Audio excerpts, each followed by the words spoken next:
everybody. We'll be right with you. I'm sipping my coffee, getting situated. Before I start the show, I like to get situated. Let's see, where did I put my music? All right, you ready for this? This is a track created by myself and my music producer, the amazing Sam Kenny. Lives out there in West Michigan somewhere. Anyway, this is called Oh Yeah. Let me turn that up for you. This is like the opening theme music. And periodically in the show, I like to stop and say something and then go right back into it. You know what I'm saying? That's the game I like to play. I just let you in on that game. Is my mic up too loud?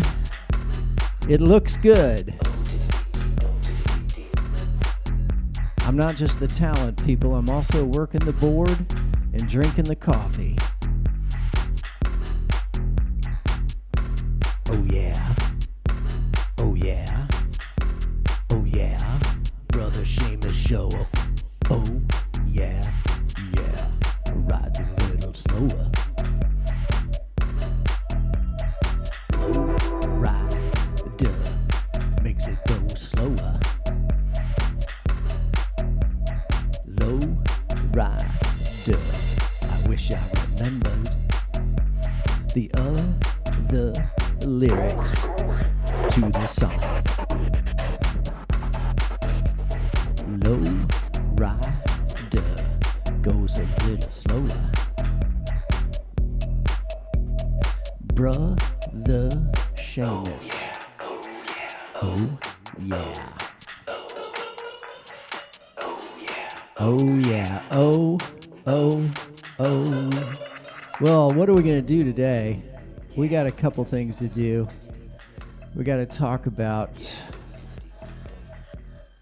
homeostasis today. This will be on for those of you taking this for credit and not just auditing. The final exam, here, let me turn that off for a minute. That's too distracting.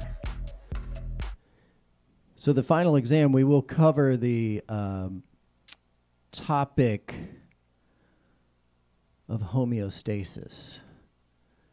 And let's slide into it right now. Let's do a 5,000 millisecond fade into camera 2. Let's see how that goes. Here's a 5,000 millisecond fade. Oh, that was pretty good. It gave me just enough time to get over here on stage east, on the east stage. That's where I'm at right now. Homeostasis is the balance between two extremes. Mostly we think of it in terms of the human body. 98.6 degrees, 98.6 is perfect homeostasis for a human as far as temperature. You get too hot, you're going to die. You get too cold, and take it from your brother Seamus here, you're going to die. We need to achieve homeostasis in our political, cultural sphere as well. We need balance in the political sphere. Now, there are healthy ways to get there, to achieve that. One is to be on guard for extremism, be it on the right or the left. Some of you aren't going to like this, but it turns out right now most of the extremism is on the right. But they really want to make it seem, for those of you young voters who haven't been following along, they want you to believe that somehow the left, and I'm a lefty, baby. You know your brother Seamus is a lefty. But I'm not an idiot. I'm a pragmatic lefty. No offense. None taken. If you get too far, we'll put it this way. for young voters, because I want all the young voters to come out. That's the main reason I'm here. I'm just a voting rights advocate, and our voting turnout sucks real bad compared to most modern democracies. Yes, we are a democracy, people. I'm sorry to break the news to you. But we can destroy our own democracy if we don't vote. So all you young people, we really need you this time, and you got to decide you're going to vote against the Nazis and in favor of Sleepy Joe, or you're going to get sucked into one of the two extremes, because the far left, also their main target is Joe Biden. And the far right, their main target is Joe Biden, because Joe Biden is the closest thing to homeostasis. You don't have to like everything he does, and you don't have to agree with everything he does, and he will fight for your right to disagree with him. But if you disagree with Mr. Trump, he might just call his supporters to rain down violence upon you. So which one of the sides here is going so extreme, my young American friends who should vote? The far right is going so extreme that they're calling for violence against other members of society. If you happen to be a lefty, they're trying to make it seem like people on the left are so extreme and so crazy because we want a fair immigration policy that makes sense. They call that open borders. But they want it to seem like that we're a threat to them. But we're not calling for violence against them. We're calling for political action through a democratic process where you talk about ideas. And that's where Joe Biden is too. You may not like his policy on Gaza. You may be pissed off at him for him saying, you know, what the International Criminal Court did was too extreme, or outrageous is the term I think he used. But look at it, think it through a little bit. Your brother Seamus likes to remind everybody the fine art of statecraft is not easy. But Joe Biden might be secretly, privately, let's say the word privately, glad that the International Criminal Court did what it did. Now, hear me out. He might be happy because even though he has to push back against it publicly, and that's part of the statecraft, he has to publicly support Israel. And I think he does support Israel, but he also, this gives him a chance to say to people within Israel, can you get rid of Netanyahu, please? Because Joe Biden knows. I don't want to spill his secrets here, Joe. I'm sorry if this is a secret, but that's good coffee. What Joe Biden would love to do is kick Netanyahu's ass out of office. He would. He would love it. Joe Biden would immediately cause a ceasefire if he had that much control. And that's what I think you folks got to... You folks that are hating on Biden, I get it. I'm a lefty too. But if you go too extreme in either direction, what happens? This is the exam question. The answer is you destroy homeostasis. And when a body is out of control, if your temperature is fluctuating wildly one direction or another, it endangers your life. And it's the same thing for the body politic. What happens when you get too extreme in either direction is you destroy the body politic eventually. So all you young people, what I'm trying to say here is there's one candidate that is extreme, who wants concentration camps, mass deportations, pregnancy prison, okay? Don't think I'm joking. Go look at their website, the 2025 Project. They would like to track women's ovulations now. They announced it. Here's the thing, because Nazis, your brother Seamus, let me switch cameras to tell you this. Oh, I was already on the camera. Nazis, they get real proud of what they're doing. Nazis at some level, they're so convinced that they're right, that it's their duty to control women's bodies to the point where if you even drive an Uber and you take a woman to get an abortion, you might go to jail for that. People don't overthink it. That's Nazis, man. Y'all, MAGA is Nazis. How come you don't see that? How come my music, I was trying to do a dramatic music break there, and then I lost it. My music went away. Let's get back to the music. I'm going to do that again, though. Here we go.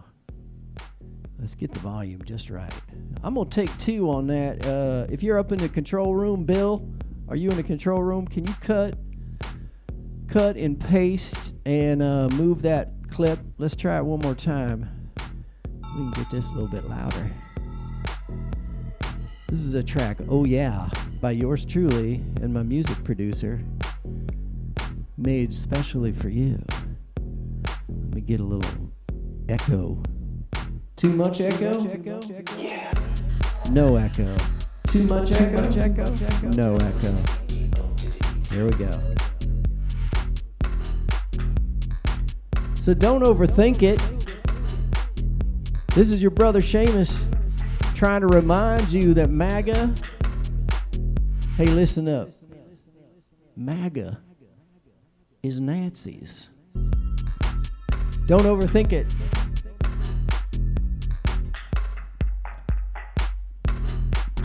Who wants to build concentration camps? MAGA Nazis. MAGA Nazis.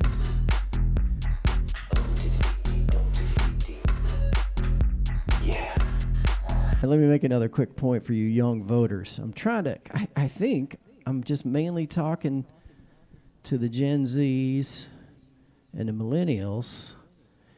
Y'all have enough voting power to kick the Nazis out, and you can kick some of the Democrats out too. That's the thing. If you get the power, you can vote Joe Biden out. You don't have to keep him.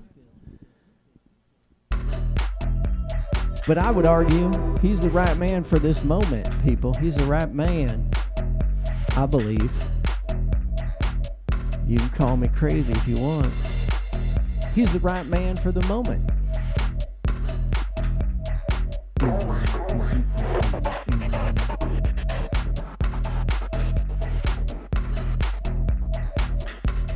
This is your brother Seamus. Give us a call, 509-676. Let's do a 3,000 millisecond slide onto the dance floor. Go! Oh, yeah.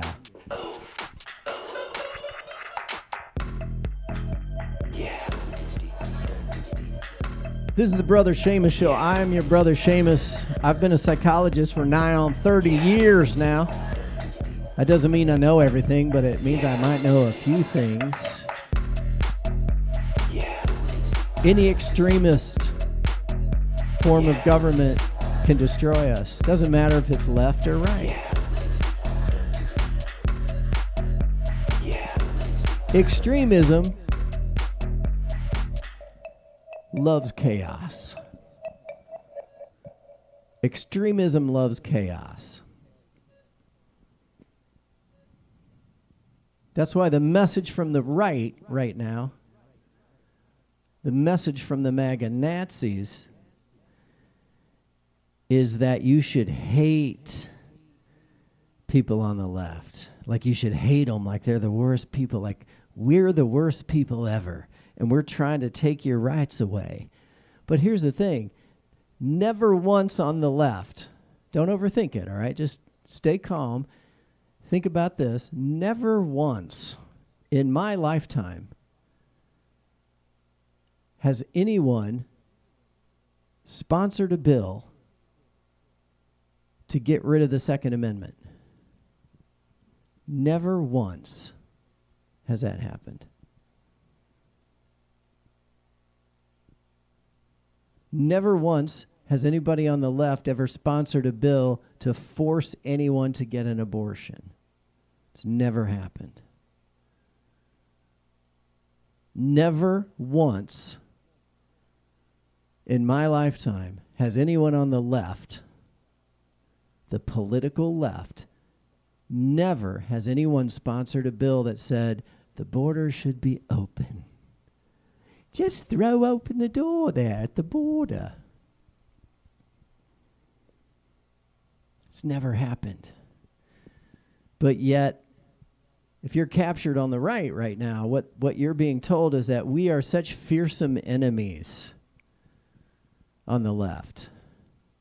But guess what? People on the left would never support repealing the Second Amendment. They would never support that. Because people on the left like guns too. What they want is gun safety. But the amount of money being spent to convince you that evil leftists are trying to take your guns, there's a lot of deep pockets there. There's millionaire billionaires giving money to convince you, an honest person, that people on the left want to take away your guns. It's nonsense. There's never been a bill suggested, and never would it pass. First of all, to repeal an amendment, I think it takes 3/4. You got to get a 75% threshold, I think.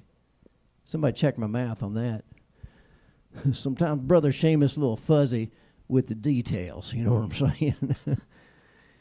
So these are myths. These are myths that are created to frighten you. And cue the music. Control room, could you cue the music, please? Oh, thank you very much. There we go. And what they've discovered, so these things are lies to get you upset, right? Nobody's going to take your guns away because liberals would agree with you. If somebody tried to repeal the Second Amendment, but they're like, no, you can't repeal it. You can have some safety standards, right? If my 3-year-old takes a gun and shoots me in the balls, maybe let me lean in and make a point here. Maybe I shouldn't have a gun if I'm that stupid. Yeah. Can't we have laws about stupid? What if you, not to be too traumatic, but what if you pistol whip your wife with an actual pistol, causing her grave bodily harm because you were drunk and mad about the fucking Tetris on Switch was better than the other Tetris? Should you get a gun? I don't think so. It's called safety, people. It's called gun safety. We always had it. We never questioned it. But it's a good way to get you upset, right? And now, this question will be on the exam too. Now, they have a thing called social media. And that's one of the core things I'm here to preach about. Ironically, on social media, reaching you, targeting you on social media, so I can tell you how dangerous social media is. And I love social media. Although I think what's happened now is they've figured out how to weaponize our own brain against us. Talk about a conspiracy, right? But it's really pretty simple. And when I say Facebook, I'm referring to all social media because I think it's kind of like the word Kleenex now. Facebook is all social media. They all do it. Facebook has the largest reach, I believe. I believe they have the most money. And I think their algorithm is probably the most dangerous.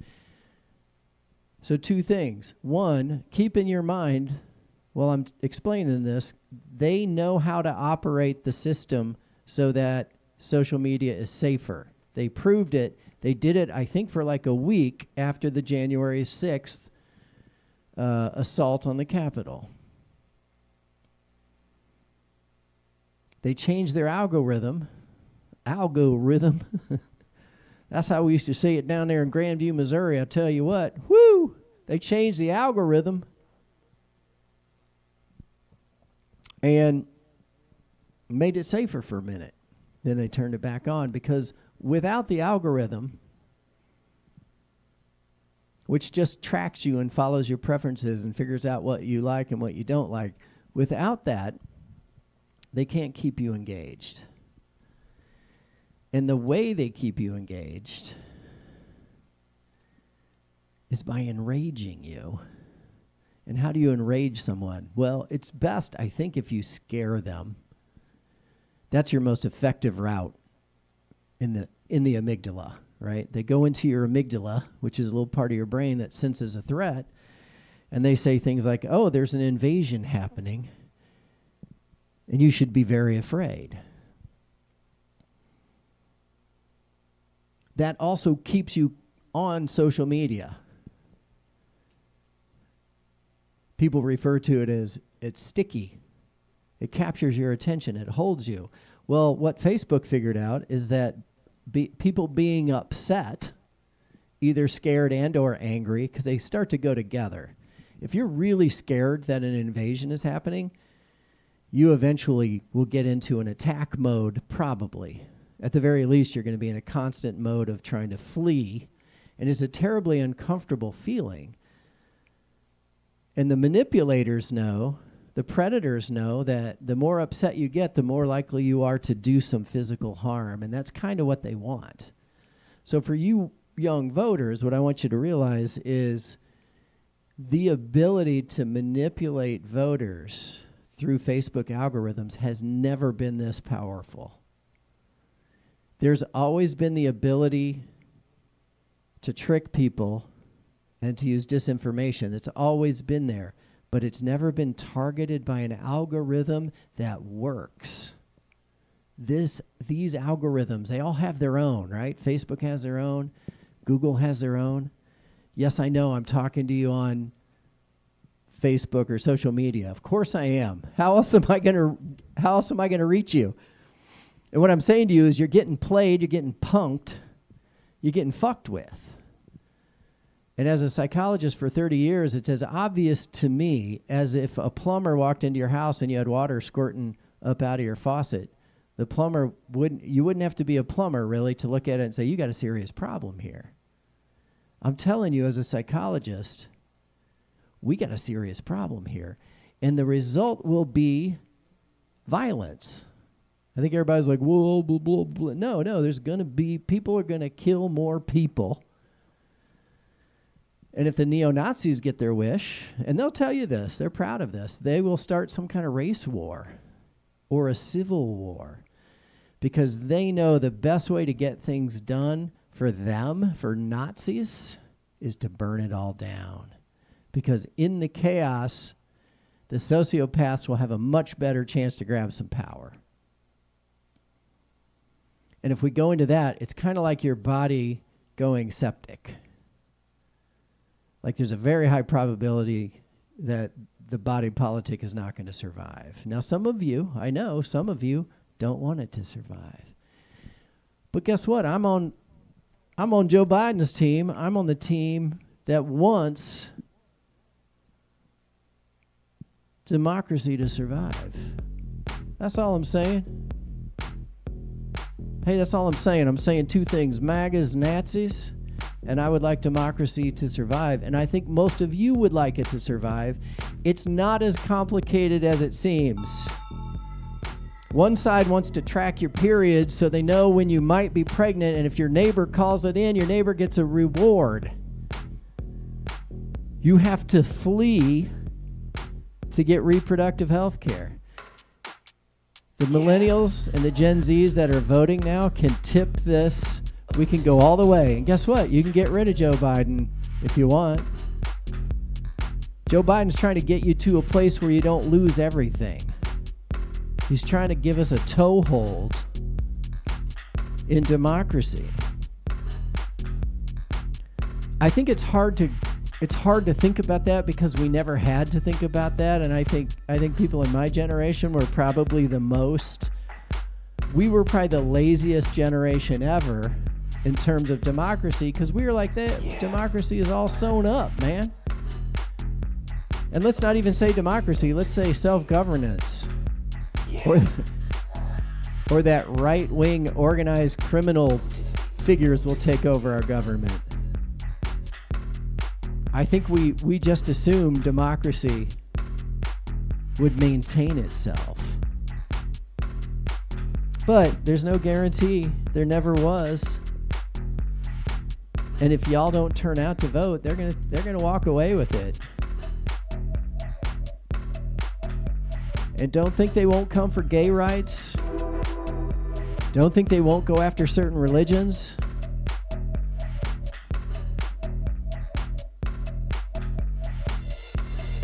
Yeah, Trump makes a big deal out of supporting Israel right now because he sees an opportunity.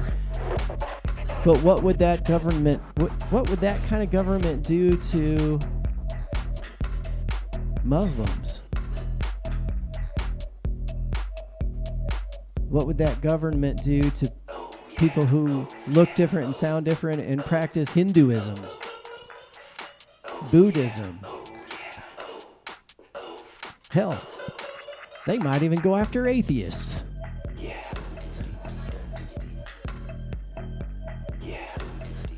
I'm your brother Seamus. I am an atheist preacher. I'm an atheist preacher. I kind of believe in everything and nothing. You know what I'm saying? This is the Brother Seamus Show.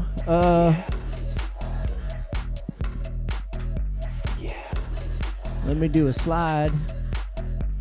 Let me do a slide into the dance music.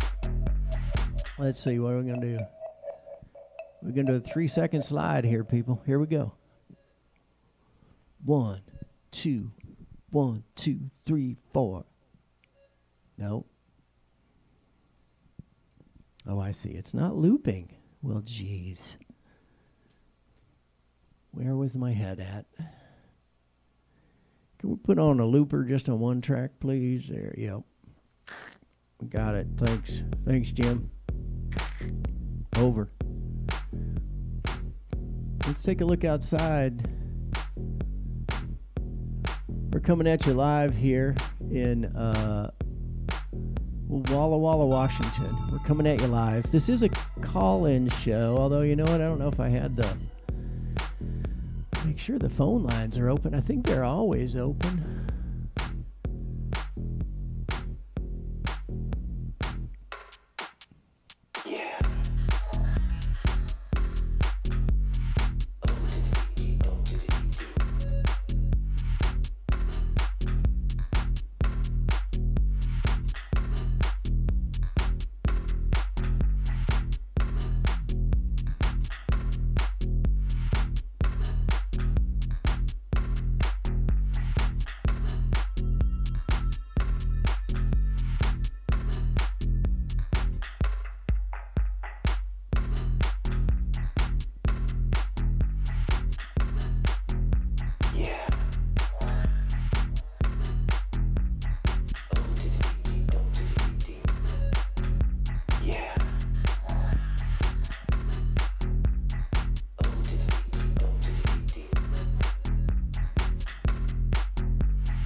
It's all about voting.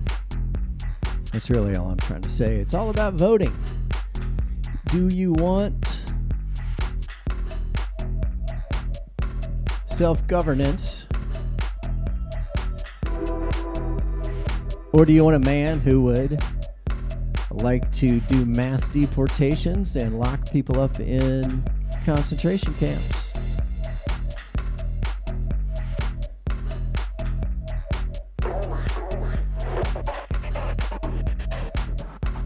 Oh, and you know what? Let me make this quick point. I like to make this point whenever I can. I like to make this point once a show at least. Don't forget, young people, when it comes time to, we used to say pull the lever. When it comes time to vote, don't forget that not only did Mr. Trump get Roe v. Wade struck down, which puts women's lives at risk all over the place. Sometimes they can't even get care in the emergency room because the doctor's afraid they're going to get sued. But keep in mind, Trump bragged about it. He bragged about getting Roe v. Wade taken down. He realized almost immediately that it was the noose with which he would be hung. And he's not going to wriggle out of it. especially if young people turn out. He bragged about taking it away, and he kind of bragged about, well, we shouldn't call this bragging. He threatened that women who get abortions, not only should the abortions be illegal and hard, if not impossible to get, but you should go to jail. You should be punished if you get an abortion. He said they deserve to be punished. Don't forget that. That's who the party stands behind. Now, he's going to lie because he knows it's poison. He knows it's political poison. He's going to lie and say he never did that. But it's out there, people. And then when you show him the clip, he'll say it's AI. Because that's the kind of jackassery. That's the kind of jackassery that we're dealing with here. If you feel me. Do you feel me?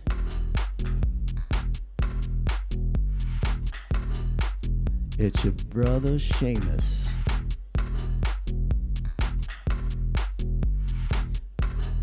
(509-676-6032). Give us a call. The lines are open.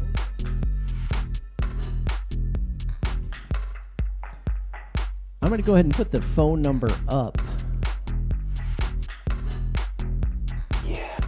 And I got to take my coffee break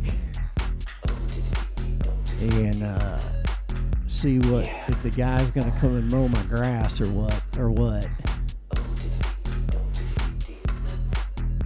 We're coming at you live from Walla Walla, Washington. Beautiful Walla Walla here. This is the Brother Seamus Show. We welcome your call. Let me get the phone number up for you right quick.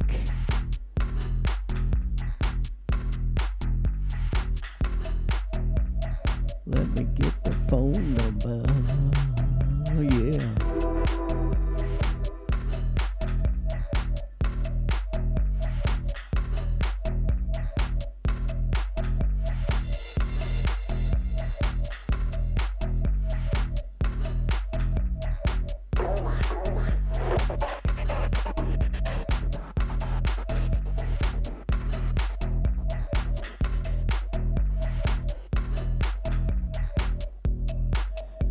All right, there's our number. Give us a call, 509-676-6032. It's the Brother Seamus Show, and we can talk about really anything, including, but not limited to, UFOs, aliens, whatnot.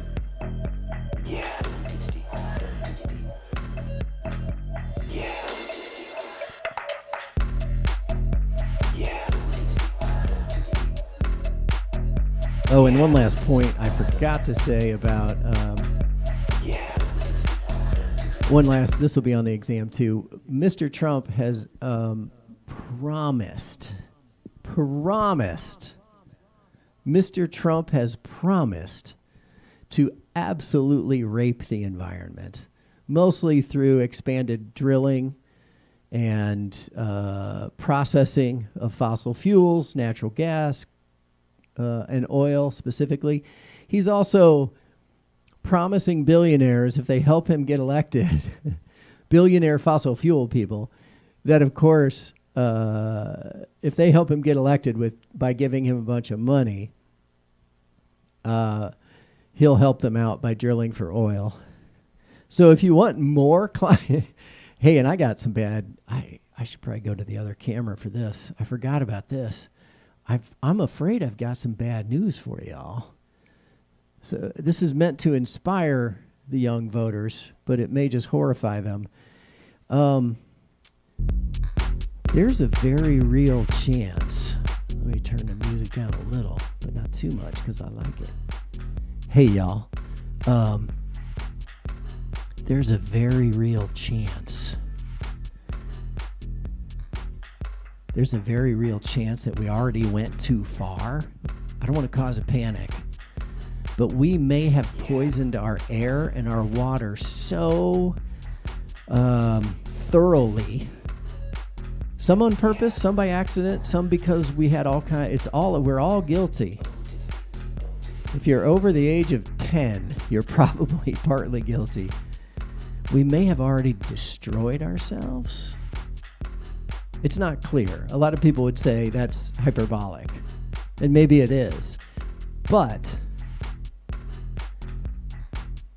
do we really want to let Mr. Trump drill, baby, drill? He says it. He's telling you what he's going to do. He's going to pollute the effing environment more. And he's promising, it used to be illegal to do this, to promise billionaires that you'll enact legislation supporting them or make decisions supporting them if they give you money to your campaign. But that's exactly what he's doing. And pretty much if he gets in, I don't think you're going to get him out. We did it once. But he'll send the Gestapo after you, because remember, this is part 2 of what? What's the name of this episode? Well, it's not the name of the episode. The name of this episode is Them Nazis Do Love Dressing Sharp, I think is what it's called. Part 2. But remember on the exam, when you see MAGA and then an equal sign and then Nazis. MAGA is Nazis, and that's where the government gets in bed with big corporations, and then they basically become organized crime. You know, that's kind of what it comes down to, people. Do you want some kind of organized crime government, or do you want a government where you actually get to elect people and kick them out? That works for both sides.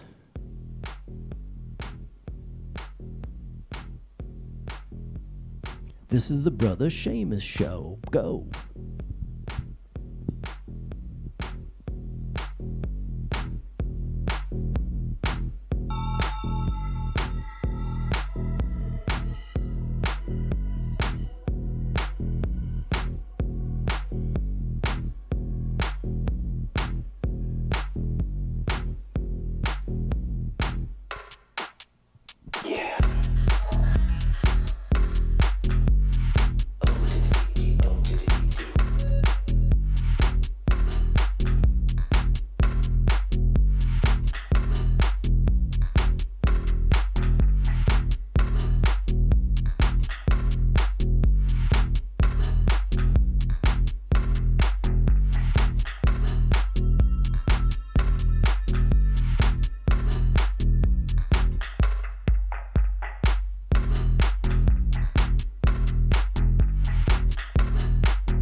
That's right. This is the Brother Seamus Show. You're hearing a track. This is a track called "Oh Yeah," by Brother Seamus and his music producer put this together for you, free of charge here. An egg is not a chicken, people. That's a recurring theme here at the Brother Seamus Show. I hope you'll indulge us. I hope you'll indulge a nice 3-second slide. I think I'm going to add another slide. I'm going to get rid of this one, maybe. I'm going to add a slide, and I'm going to change the milliseconds, but I don't know how.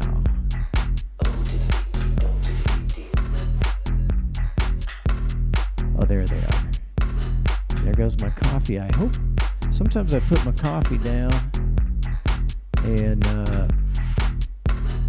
I forget to put the cup. Sometimes what I'm saying to you here, people, what I'm saying is sometimes I put my coffee cup on the counter next to the coffee maker, and it's one of those single cup maker type things, and it shoots a lot of hot steam, and I love it. But one of the weaknesses, it has no auto shut off, and sometimes you forget to put your cup in there, and trouble, people, that's trouble. That's what I'm talking about. Here's a 10,000 millisecond slide. Let's see how she looks. Oh yeah, comes in nice and slow, and then rolls right on over to an egg is not a chicken, people. An egg is not a chicken. That's not in today's episode. I just wanted to share that slide with you. We'll talk about that another time. I want to finish up my thoughts on the current president and why his actions, even though you may not like them, his actions might make more sense than you think, and maybe results in the best possible outcome.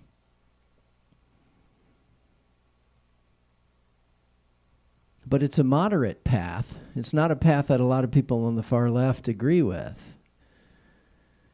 But to say that Joe Biden's in favor of genocide is ludicrous. He's just got a different way of solving it. It's a way that you don't think is the right way. But you know what I think? Even though he denounced the International Criminal Court bringing Netanyahu up on charges. But you know what that does? That gives him some political cover. Now, Biden, President Joseph R. Biden, can say privately that Netanyahu's got to go. And that's Netanyahu's greatest fear. It's also, if you ask me, the surest, quickest way to stop the genocide. Oh, there's a nice puppy. Yeah. Hello, puppy. Now, you may not agree with that. That's fine. But imagine, now if that doesn't convince you, imagine, if you will, imagine a world in which Benjamin Netanyahu has Mr. Trump by his side. Because Trump has said, he's bragged. Mr. Trump has bragged. Don't think for a minute that he hasn't bragged, because he'd be bragging. Mr. Trump be bragging that he supports Netanyahu in anything he wants to do to Gaza. So I'm calling out to the young people, and I'm calling out to the young people on the left to just remind you, it may not be as simple as the U.S. abandoning Israel, because they won't. Nor should they. But they should do everything they can to make the genocide stop. But let's also keep in mind, there's genocide all over the world. We shouldn't just be focusing on Gaza. I mean, it's sad to say, but what did we do in Iraq? We killed civilians. That's what we did in Iraq in the name of a war on terror, right? That was the justification. We were like, oh, there's a war, there's weapons of mass destruction, and we convinced ourselves, or certain members, we won't necessarily get into that whole topic because that's a different show, but we convinced ourselves that the only way to deal with it was a full-scale invasion, and that's what we did, and we killed tens of thousands Iraqi civilians. So Joe Biden can't go rushing in to Netanyahu and pointing a finger and saying, you're a genocidal maniac, Nettie. He can't do that. Nettie. If he goes rushing in like that, you know what that does? That emboldens Netanyahu's more extreme supporters who will say, look, see, they're trying to get us killed. We need to defend ourselves at all costs. And that message is always going to appeal to probably at least a third of Israeli society, just like it appeals to a third of American society, to a third of Congolese society, to a third of French society, to a third of Canadian society. There's always an element of humans that can be more easily frightened. There's always an element that will say, oh, we're under attack and we need to fight back. And then that is used here and in Israel to justify a genocide. Joe Biden is suing for peace. You may not believe that. You may not like the way he's doing it. But what I want to say to you young people is, if you think this whole burn it all down idea is a good one, because a lot of you folks, I'm seeing you out there, I tell you what, your brother Seamus, he watches them TikToks pretty much every night that helps him fall asleep. So what I wanted to say to you is some of you are falling for this extremist idea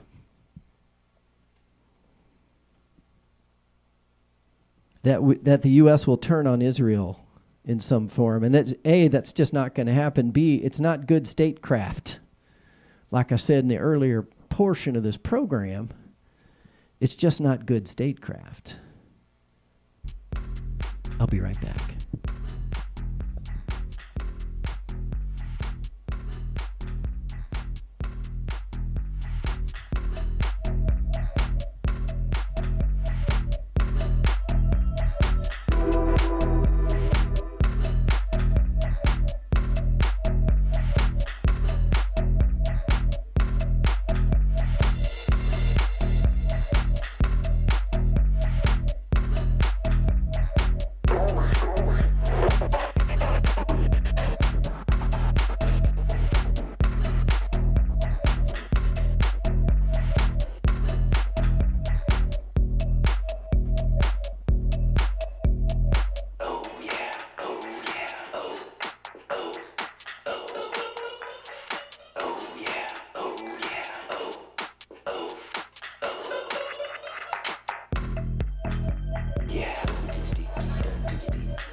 It's the Brother Seamus Show, 509-676-6032.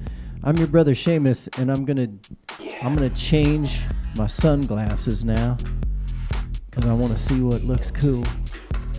I mean, those are classic glue blockers. Those always look cool. Those always look cool. These glasses I picked up in a little sexy secret shop, over in Ann Arbor, Michigan, at the film festival. You may not know this, but your brother Seamus is a big fan of experimental film. Yeah. Big fan.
And you know, I hate to put all this pressure on the millennials or the Gen Z generation, but really, we don't even need to label the generations. I do think younger people see things a little more quickly. Their brains are just a little quicker. And what they're seeing in Gaza is exactly right. It's a completely and utterly just cause to say end genocide in Gaza, but also support Israel. They were victims of a form of genocide as well at a smaller scale, but you have to support all humans. And what some of you may be, this is my accusation. This is what Brother Seamus doesn't accuse people very often. But when he does, it goes a little something like this. Some of y'all are just armchair quarterbacking, like if you were in Joe Biden's shoes, you could just go over there and fix it. If I would make a decree. Well, it's not that simple, first of all. Second of all, keep in mind, young people, the burden's on you to outvote the MAGA Nazis, okay? If all of y'all vote, if anyone, really anyone younger than me, let's say anyone under the age of 50, old enough to vote but under the age of 50, if y'all turn out together, that crosses into Gen X, Millennials, Gen Z, whatever. I don't really believe those categories are very accurate. But if y'all vote, you can literally achieve what Bernie Sanders was trying to do. There is an opportunity here, but the danger is great. The danger is MAGA Nazis. They're going to strip women of any reproductive health. Look at what happened in Idaho, up in northern Idaho, because that's Nazi country, right? That's where they've kind of the most recent nest of real active Nazis. They're like wasps, no pun intended. But they're up there in Idaho, and doctors are leaving because there's so much anti-abortion pressure, they don't want to be there anymore. And the regular people, the regular normal people in Idaho, I'm talking to you Idaho folks, normal people over there in Idaho, they're like, hey, we're not down with this Nazi bullshit. Well, guess what? Now's your chance to prove it. You may be a lifelong Republican, but do you support MAGA Nazis? Raise your right hand and swear to tell the truth. If you don't overthink it, if you calm down and you sit back and you look at what MAGA's doing, deportation, concentration camps, no more elections, because you know Trump ain't going nowhere. Even if you love Trump, you know once he gets in there, he's going to do all kinds of crazy shit, so he never has to leave. Just like his buddy Vladimir Putin, you know he's going to do that. So don't tell me he's not going to do that. But the point is, do you want women to be tracked by the federal government so we know when they're ovulating, just in case they try to sneak off to get a dirty old abortion, even though the abortion might save their lives? Because pregnancy is a wild, wild process, fraught with dangers in the first 3 months especially. And you're going to tell women they have to bleed out in the waiting room? Guess where your doctors are going to go? This is for the normal people in Idaho. Not extremists, normal people. People who can agree to disagree. I want the right to have an abortion at any time for any reason. You want the right to not have to get an abortion. That's fine. We can agree to disagree. But if you're going to put people in jail, that's Nazis, man. MAGA is Nazis. So they go after women first. They already are. And a lot of women will collude with them, just like in Handmaid's Tale. You've seen it. Oh, that's good coffee, people. That's good coffee right there.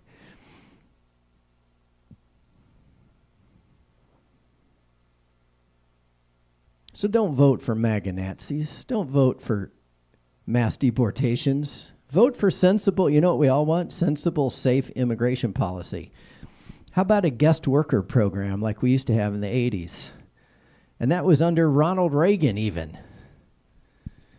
The man who dismantled our long-term mental health system, which has now resulted in record numbers of homeless people. It only took since the 80s to reach full capacity, and there are other problems there. But that's what Brother Seamus likes to call a tangent.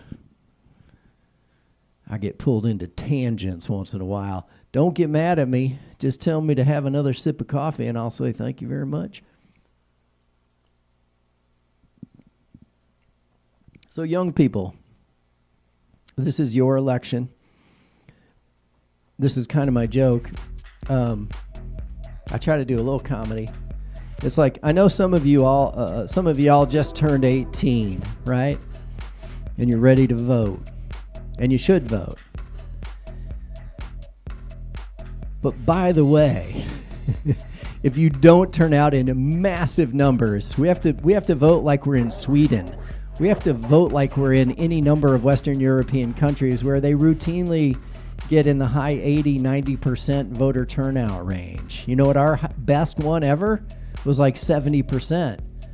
And that was the most recent one. You know why? Because people recognize that the fascism, if we can use that word, organized crime bullies trying to take over the government. That's what fascism is. It's just it's a political form of the mob.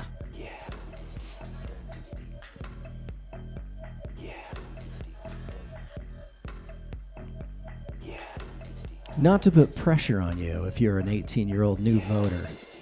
We're glad you're here. Can you get every single one of your friends to vote? Because this might be the last election. If you don't do it, I know that sounds hyperbolic, and I hope I'm wrong. But your brother Seamus has been around for a few election cycles, you know what I'm talking about? And I keep my eye on the ball. I'm not just bullshitting you here. Let me tell you something. Brother Seamus keeps his eye on the ball.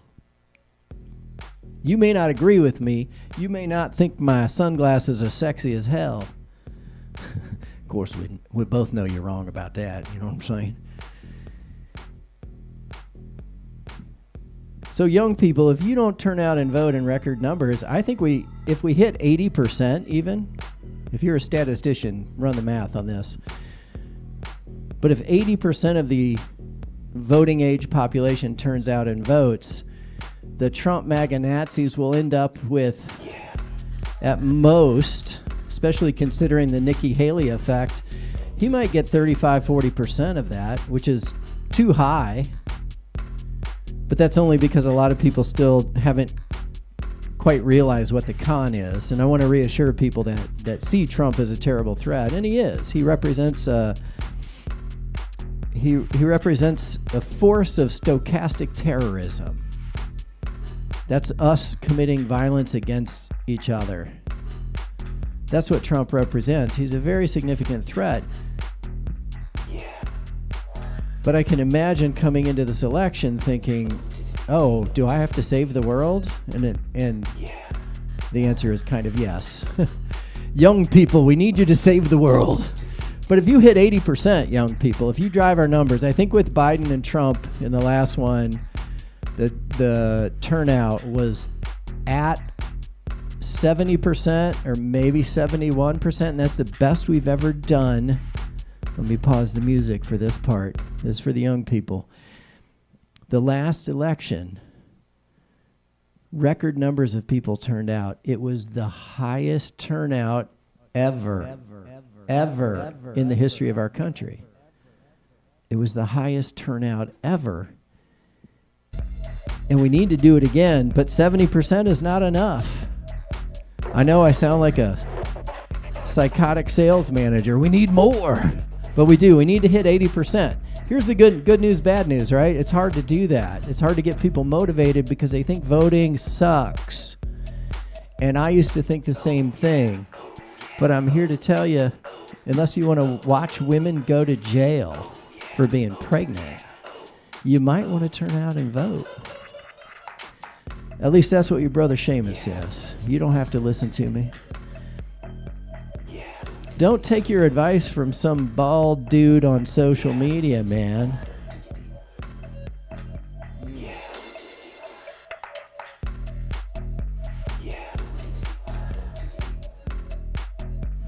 Now I want to get back to Joe Biden. What I was trying to say about Joe Biden is he's running a play that we used to call 33 Blast. Back when I was playing grade school football, Coach Fisher taught us to run a 33 Blast. That's the number 3 back runs the ball into the 3 hole. And your brother Seamus was a number 3 back. And a lot of times that number 3 hole, which is just to the right of the quarterback, to the left of the quarterback is the 1 hole, to the right is the 3. So I'd run through that hole real fast, and then Steve would tuck the ball in my gut, and then like 20 people would jump on me. That was 33 Blast. Once in a while, I'd break through, and there'd be air. I could see light. My dad kept saying, "Run to the light, boy." And I did. Once in a while, though, there was no light. Actually, often there was no light. So 5th grade football, we learned to run up the middle. Now, you didn't gain a lot of yards, but you could gain, if you're a statistician and you look at it, 33 Blast, you're going to gain consistent yards. Especially if you got your brother Seamus on the ball, because I could get mean when I wanted to get mean. I put my head down and try to drill through them bodies. But then I got smacked around a lot. Yeah. One time, your brother Seamus, this is a true story.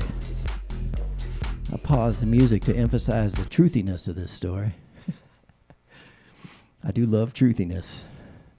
One time, your brother Seamus got sent to the principal's office, not because I was in trouble, but because my upper torso and arms were covered in bruises. And someone sitting next to me in 7th grade, I think it was in Mrs. Adams' class, down in the basement over there at St. Thomas More,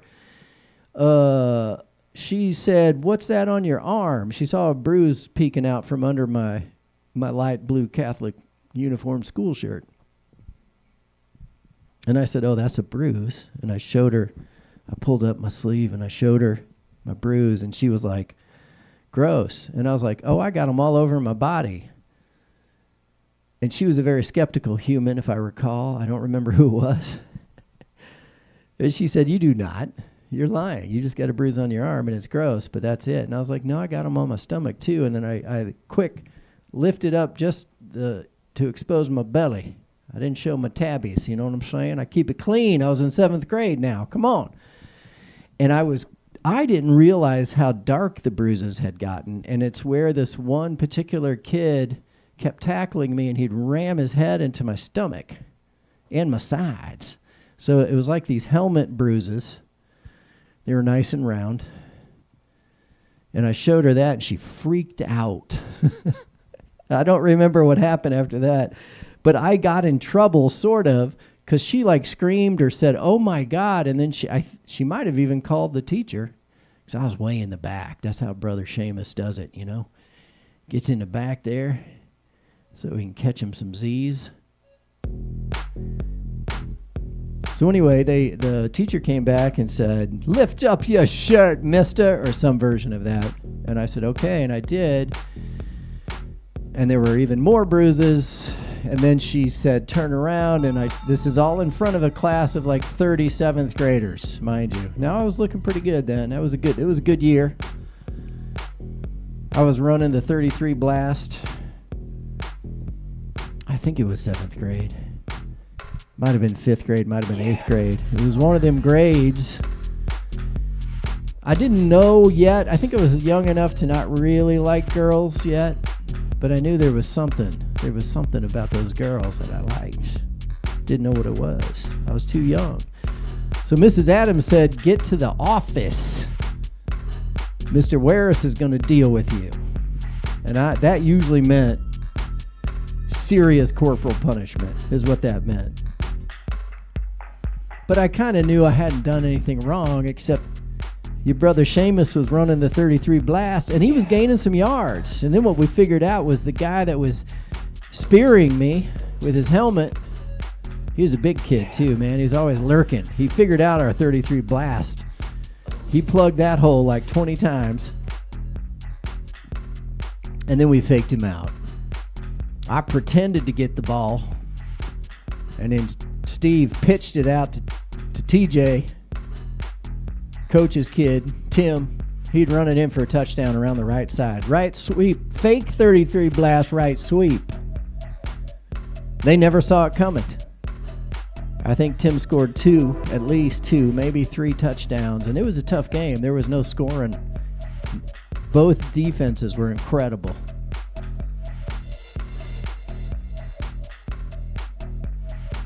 Joe Biden is trying to run 33 blasts. And he's between a rock and a hard place. But he is suing for peace. Don't overthink it. Statecraft is harder than it looks. Joe Biden has empathy, but he knows there's a good way to stop it. And there's a lot of good that the protests can do. Keep protesting. Demand that Netanyahu step down. That's why even though Biden is denouncing the International Criminal Court's warrants for Netanyahu, which it's not that important, but basically it gives Biden a chance to stick up for Israel on the one hand, but on the other hand, privately say, hey, Netanyahu, you got to go. You got to go because you are prosecuting a war that involves killing civilians mostly, is what you're accomplishing. So don't give up on Sleepy Joe.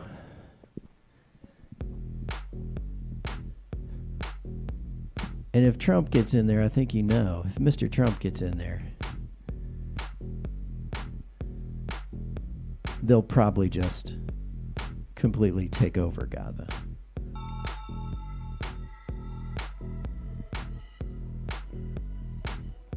Or to put it another way, my guess is in some form the Palestinian state would be co-opted.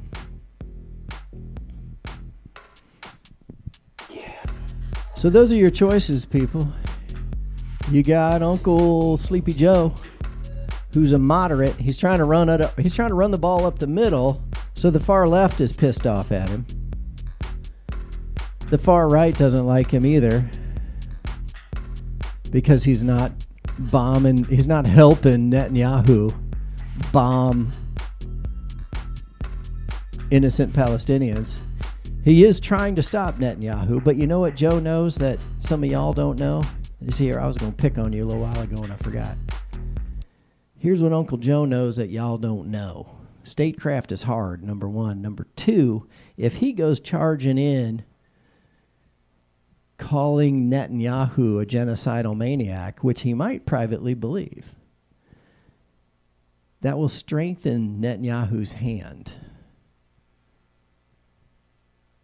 Joe Biden knows if he puts too much pressure on Netanyahu, it'll look like Israel has to go it alone, and that will scare enough Israelis. It'll scare that same, I think, about a 35% group of people into thinking more violence is required to protect themselves. And one of the main arbiters of keeping people on the far right afraid, one of the main methods is through social media. We've never had this before. So y'all young people, when you take over Congress like you're supposed to, because some of you have been ageist. Jon Stewart was being an ageist prick, in my opinion.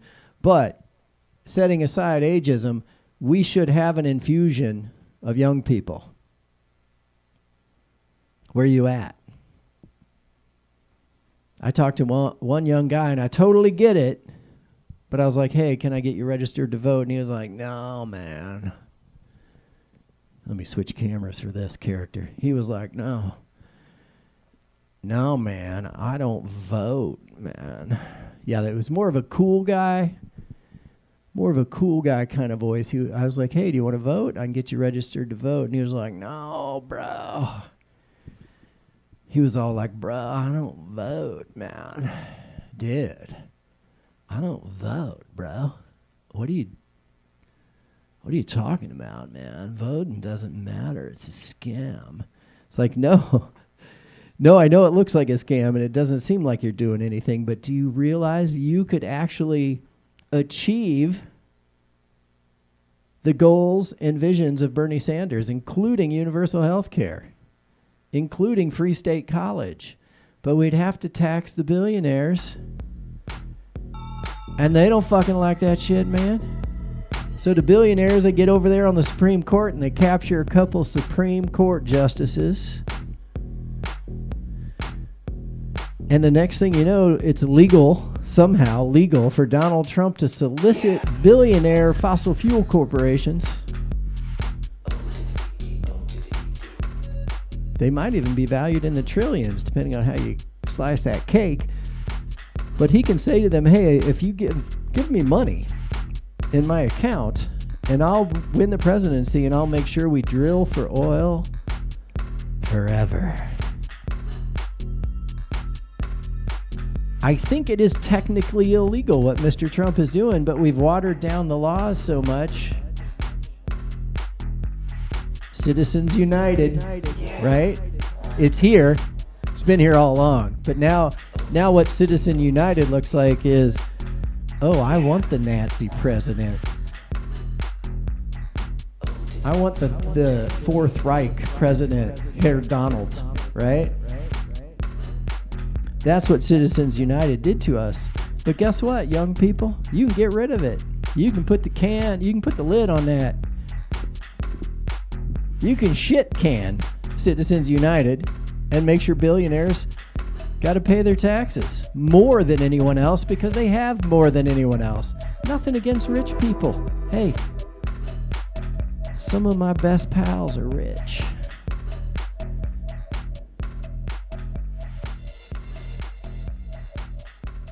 I know you're angry at Sleepy Joe, but he really is doing, I think, what he thinks is the best plan.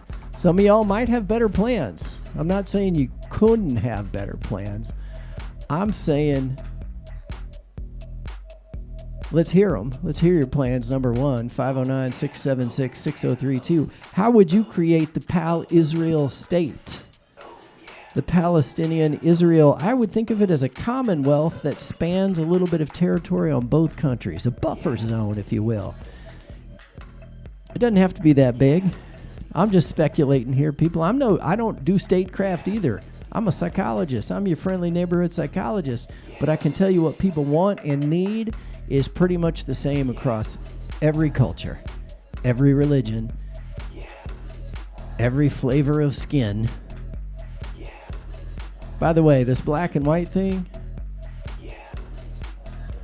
short of albinism, it's not black and white. It's how much pigment do you have? Let's think of ourselves on the color wheel. I myself, your brother Seamus, where are you at? You're over here. Oh no, you can't even see me. Let me get all up in there. Let me get this camera on over here. See, look, I got camera 2 over there. Out right in that. Can I get a 10-second slide? Engage.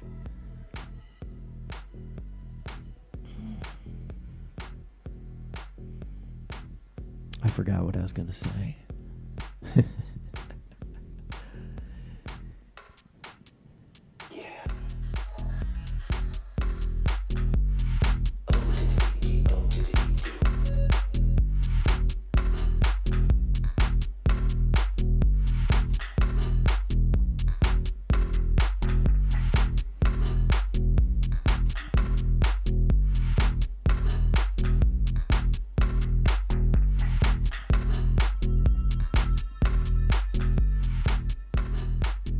It's important to, I think, to play the age card. I hope this helps young voters. But I've been actively involved in politics for, we'll say 30 years, 30 plus years. Student of history, kind of. Not really. But I keep track, you know. I keep an eye on the fascists is what I do. I never thought they would come back, and I think that made us lazy. I think as a generation we just assumed, I don't think it was evil on our parts, but we just assumed it wouldn't go away. And we never had good voter turnout in this country. Never. Joe Biden v. Donald Trump 2020, I think, is the highest turnout ever, and we were around 70%. If the young people jump in, their numbers exceed. Now, obviously, we're not going to get all young people, but I want all young people to jump in, because the more that you jump in, the more you wash away extremism. Which brings us right back to the concept of homeostasis. And me realizing I have a cue card for protect your body, but I don't have a cue card for homeostasis. And that's a mistake on my part, people. I will make it up to you. You're going to see some cue cards. Shit, like you've never seen. Anything you see on a cue card, by the way, eligible for the exam. So if you want to do well on this exam, and I know some of you AP students in Mass Comm 467, I know you need the credit. So you better pay attention.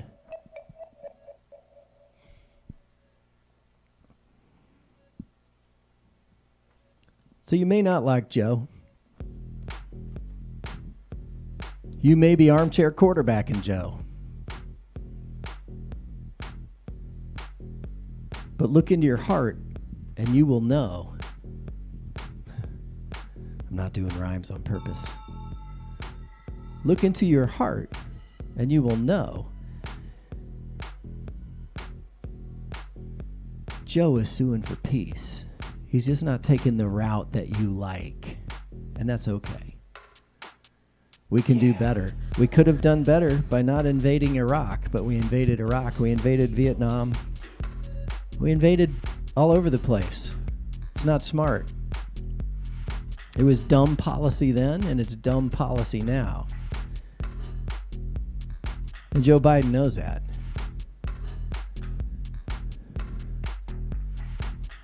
And here's just one last selling point. This is just occurring to me now.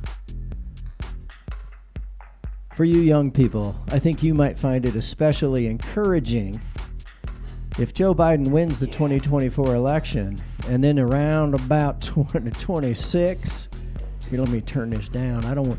I can't tell if the MAGA Nazis are listening or not, but around 2026, right? Joe says, well, you know what? It's 2 hairs past a freckle. That means it's time for me to get. And he steps aside for whatever reason. He doesn't even have to give a reason. He can be like, I'm Sleepy Joe. I do what I want. And then we have the first African-American female dark-skinned human. I wonder what color Madam Harris would pick on the color wheel. I'm light peach, as I said earlier. Anyway, it doesn't matter what color she picks. First female president. I mean, Hillary won, right? We all know that. You don't have to like it, but Hillary won. We have a rigged system. It's rigged in favor of the right wing. This is another reason we need you young voters. We can't just win the majority because our Constitution gave red state, what we now call red states, gave them a lot more weight. But there's a lot more of us. We need to spread out. Is what we need to do. That's a topic of another show. It's not even immigration. If it's in the great redistribution of moderates. I'm a cheerleader for the moderates. If you're a young person and you're not sure, vote moderate. Try to achieve homeostasis.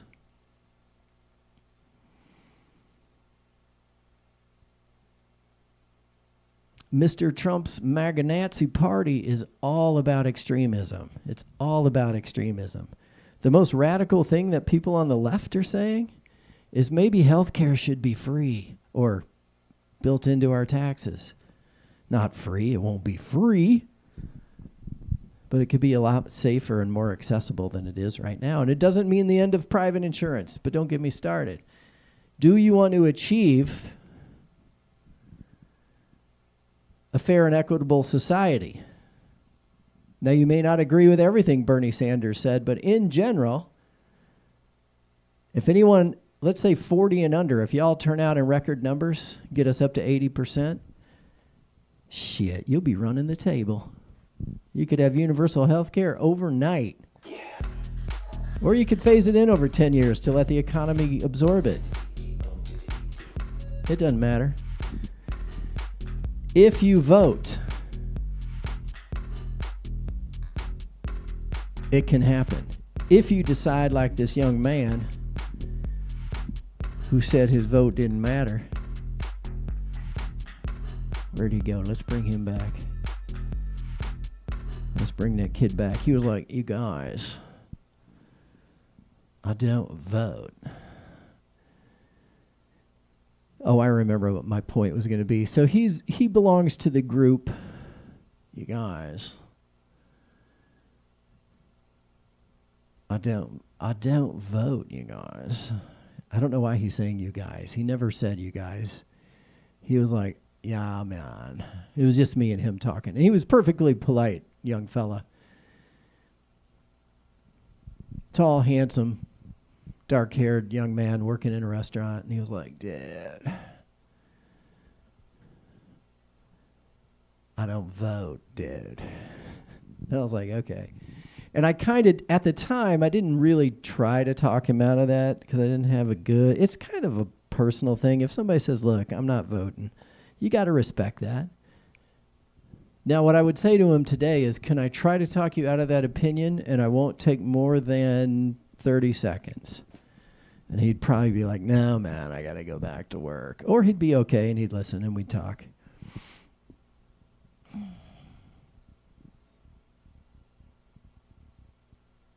But he's exactly wrong. And then there are yet other people. I think apathy mostly swallows people up because they believe what they're doing doesn't carry any weight. But if you did it with enough people, it works. If you vote with enough people, if you say to your friends, to your family, look, just everybody needs to vote now because crazy people are trying to do crazy things. Like putting women in jail for not wanting to be pregnant. Tracking them. I don't want to live in that world. I don't think any of you want to live in that world. I think at least 70 to 80% of you don't want to live in that world.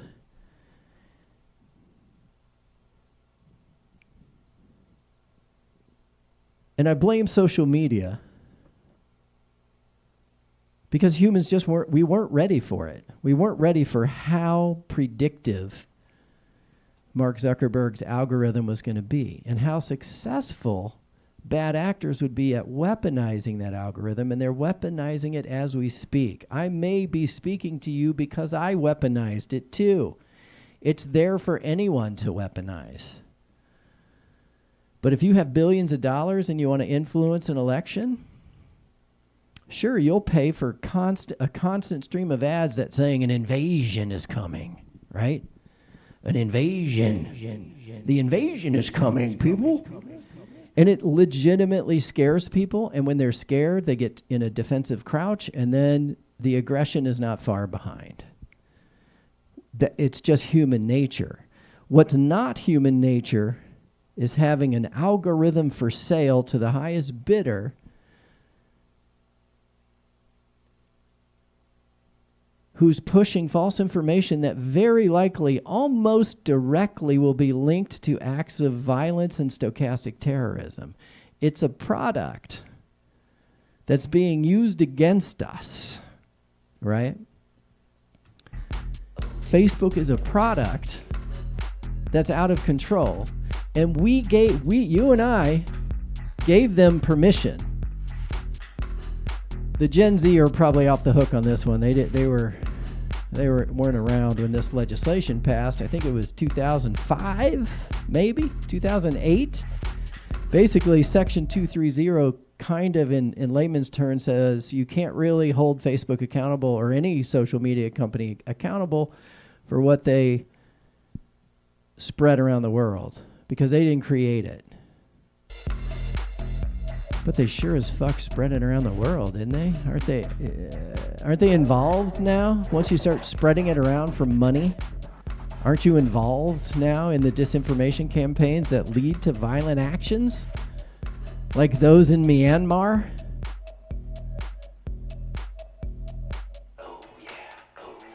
Oh yeah. So you say that your vote doesn't matter. So you say your vote doesn't matter. It's not true. It's not true. You know what your vote could do?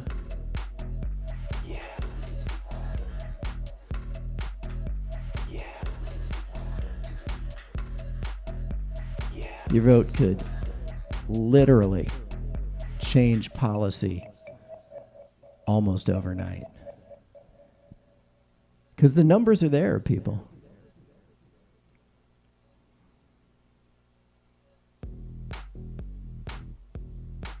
The millennials and the Gen Zs could wake up tomorrow.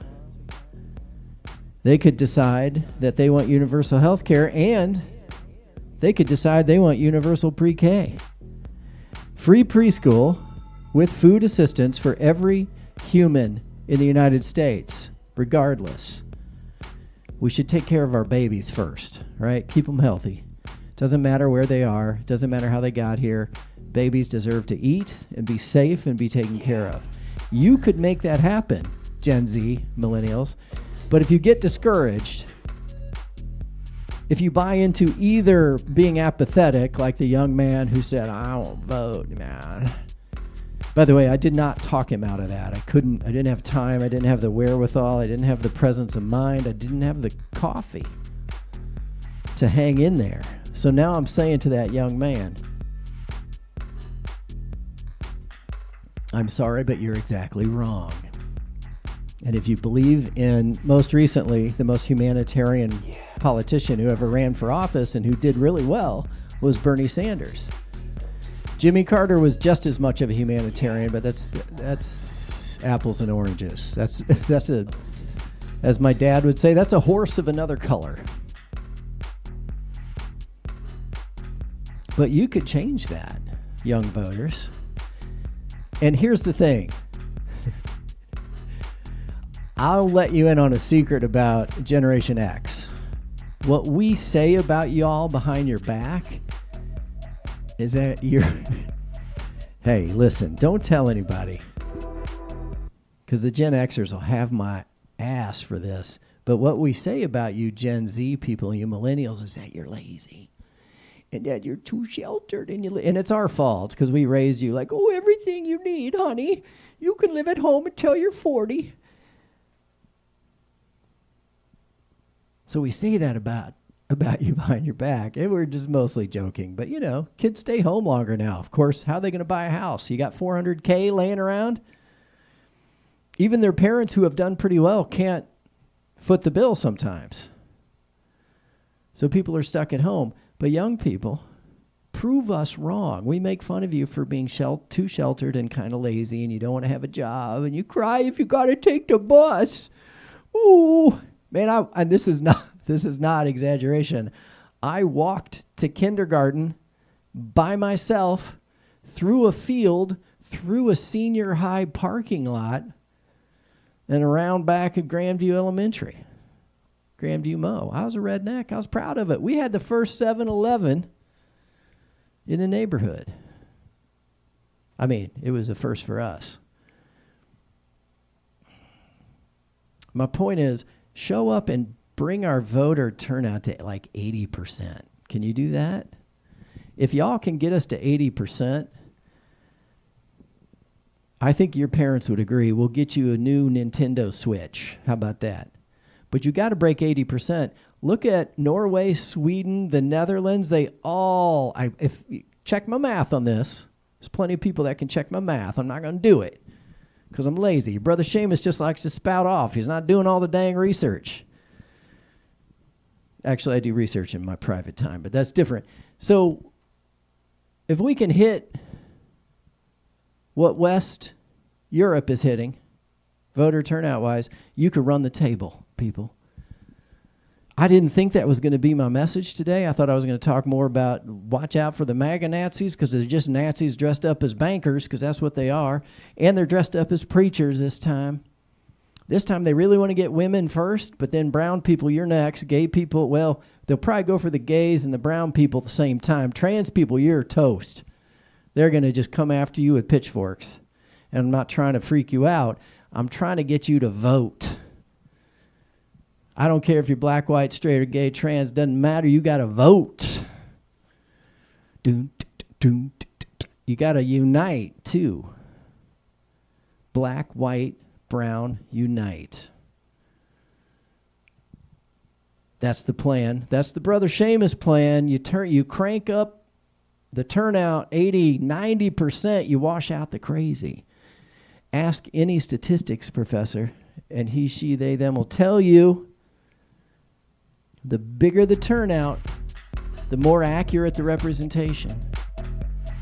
Because that's how numbers work, people. There's a lot more. Take heart, people. Don't get anxious about this. I'm not trying to make anybody anxious. There are a lot more of us than there are of them, but we have to engage. Now is the time.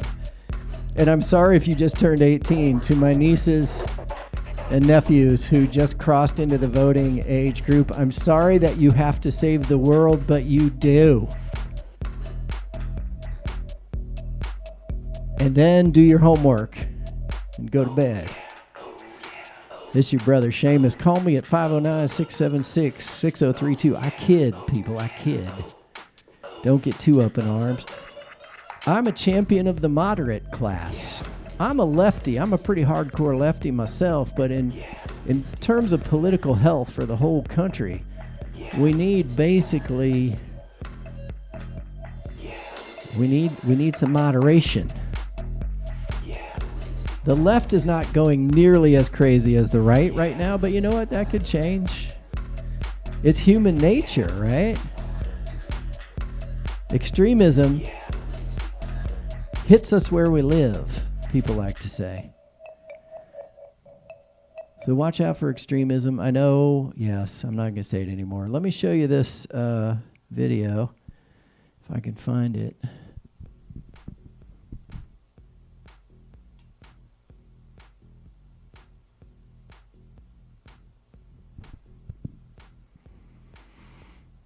Doom bapa doodle doom. Give me a 10-second slide on the "we'll be right back" sign. Thank you very much.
Unite. White, brown, unite.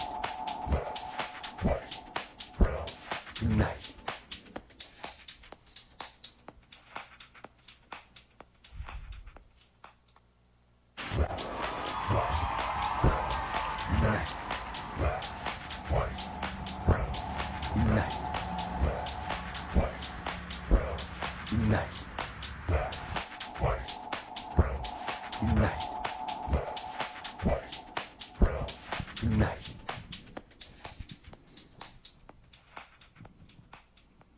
All right, folks, this is the video I promised you. What I recommend as your brother Seamus is the let's make real what Bernie Sanders was trying to get elected for. And the young folks, it's up to you.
That's a little ditty. Let's do it one more time.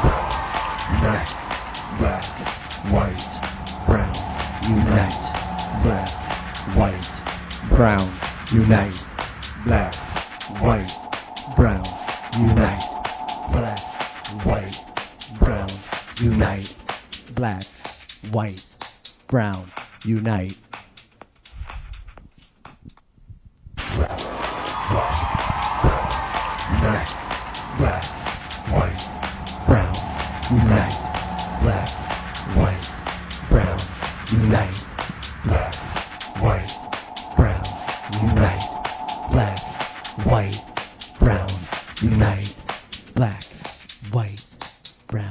Unite.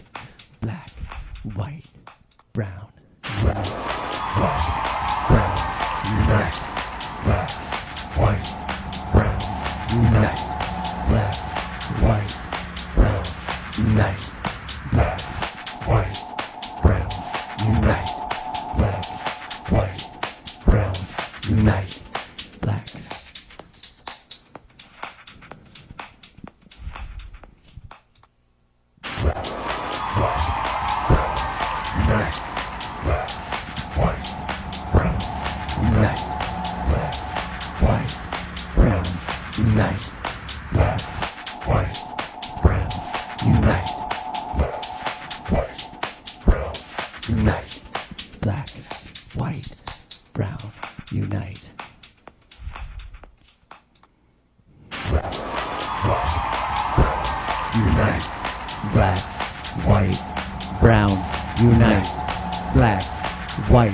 Now, folks, I know, and you know,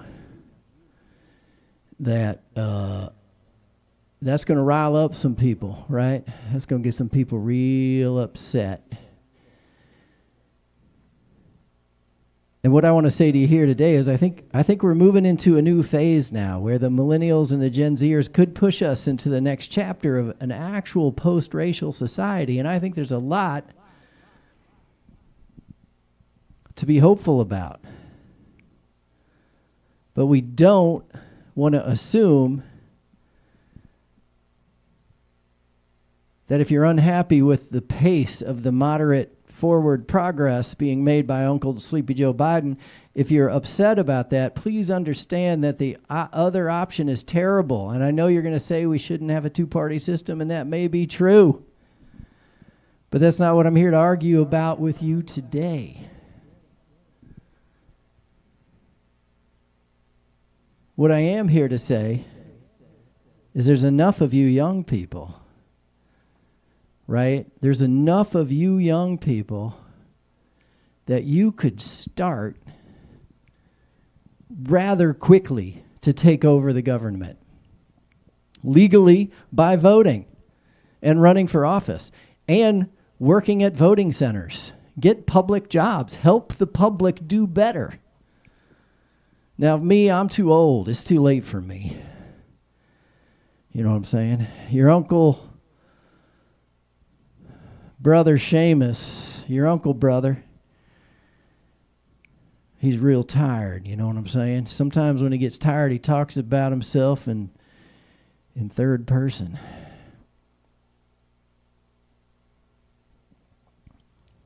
But your uncle, Brother Seamus, has faith in you that you can go out there and vote.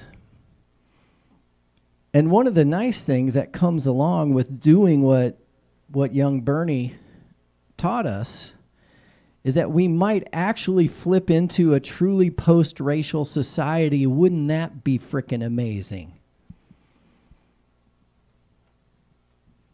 If you had asked me when I graduated from high school whether gay rights would be a thing and that gay people could get legally married, I would have said probably not in my lifetime.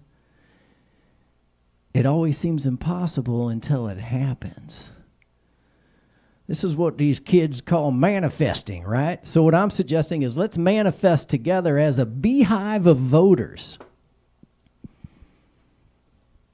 And if y'all are young enough, or even if some of you old folks like me, if you're adaptable enough, maybe it's time to start moving into states that have an inordinate amount of weight in national politics. If we all spread out, because y'all Democrats and progressives, everybody wants to be in the city because they know it's better. Nothing against the country. I love the country too. I like being out in the country. But as far as day to day, a city just has more stuff. It's easier to get around. The air is probably not as clean. I'll give you that much. But if we all move out, spread around the country, what we would have is a 60 to 70, 80% of the population agrees that healthcare should just be built into our system.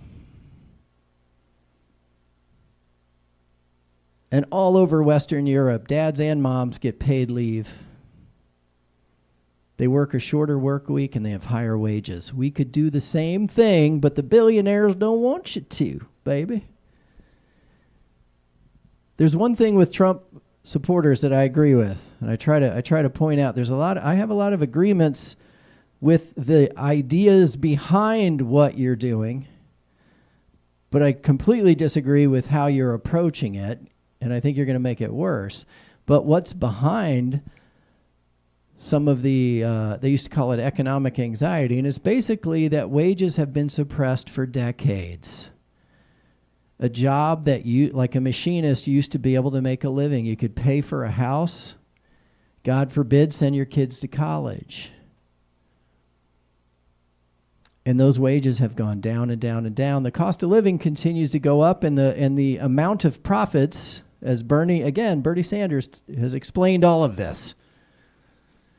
Too much money goes to the top, and they keep picking pockets of the regular working people. Trump tricked you all into thinking he cares about you and your wages. He doesn't really. He's telling the billionaires, I'm going to make you a lot of money by changing the tax rate.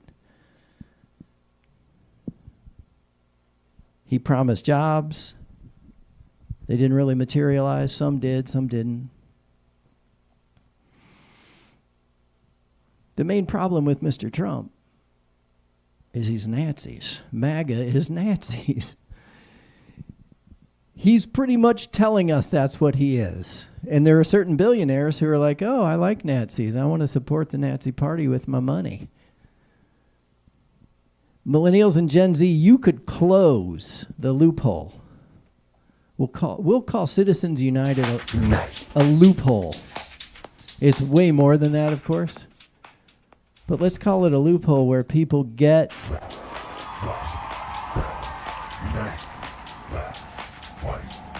I realized I was talking to the wrong camera probably the whole time. That's your Brother Seamus Show there for you. Don't be fooled by extremism. Stick to homeostasis. Get Netanyahu out of office, people. That's one thing that the majority of Israelis, and I assume the vast majority of Palestinians, could agree on. Get rid of Netanyahu.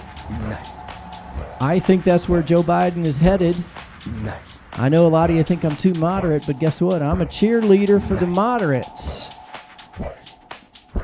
We condemn genocide wherever it happens, under whatever guise. Big and small. Like there was a small genocide in Myanmar. Where were y'all then? I'm not saying you shouldn't be protesting. Of course, keep protesting in Gaza. But keep in mind, genocide is happening in many, many, many places. So let's work on getting rid of genocide, period. Facebook, I believe, was used by the Myanmar military to generate antipathy, to generate hatred towards a certain small group of people. And at some point, I'm not saying this is entirely Facebook's fault, but Facebook greased the skids, if you will. Recklessly endangered is what I would try to get them on. They recklessly endangered the lives of a minority group by allowing their product, a social media app called Facebook, they allowed their product to be used by bad actors, by nefarious people, by predators, by violence seekers. And that's what Netanyahu is. And that's what our boy Mr. Trump is, in my humble opinion. Seekers of violence. I think Joe Biden is trying to figure out a way to get Netanyahu out of office. He just hasn't quite figured it out yet. Now, you may not like that. You may say he could be doing more. And that's true. He could be, right? I think he needs to work more on the aid portion and let Netanyahu hang himself, so to speak, because I think he will.